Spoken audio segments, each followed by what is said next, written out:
Hey guys, thought I'd try something a little different this week. I am going to talk to you about some adult books that I think grown-ups might like. The first one is called Half Moon Bay, and it's by Jonathan and Jesse Kellerman, father, son. So Clay Edison is a deputy coroner, and he's happily married. He has a brand new baby who will not sleep. And he's been struggling lately working the graveyard shift. His wife is a psychiatrist, and so she's working during the day and he's working during the night to save money on childcare.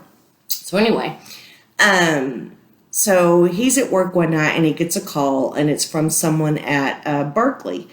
And he goes, they're doing some demolition. They're going to put up a new dorm, and so there's this common area where people always hang out, and there's a free speech stage.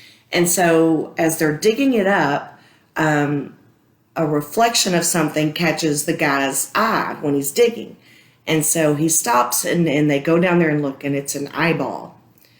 Well, they stop digging, and they call Clay, they explain all this. He goes down there, and he starts kind of digging around with his hands, and he finds the edge of a baby blanket. And so, they call off all demolition, and he painstakingly, scrapes through the dirt, finds this baby blanket, and there's bones in it. So takes it back to his office. They identify that they're human bones, and it's probably a child's, anywhere from a year to 2.5 years. Well, all of this goes public on the TV, and so a few days pass, and he's working to try to identify the bones, who they belong to and everything. And he gets a call from a man who says, "Hey, I think that might be my sister." And he's like, "What?" He's like, "Just meet with me and let me give you the information that I have." And so he does. He's kind of intrigued. He enjoys doing that kind of police work. And so the man brings this big box of everything he's found out about his sister, or because he doesn't know where she's at anymore, and he thinks that could possibly be her. So we've got the man thinking it's his sister, and the baby bones that are actually in the ground, which happen to be a boy. So two storylines about two kids, and the way they intersect is pretty neat. Not that anything with babies happening is neat. And then the other one is called In 5 Years. And Danny Cohen, she likes to plan things out. And she's got these goals set.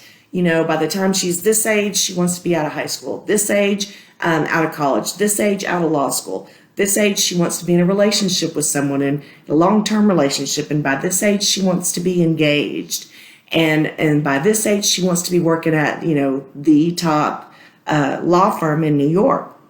Well, she's, knocking those goals out. And it's the night of her engagement.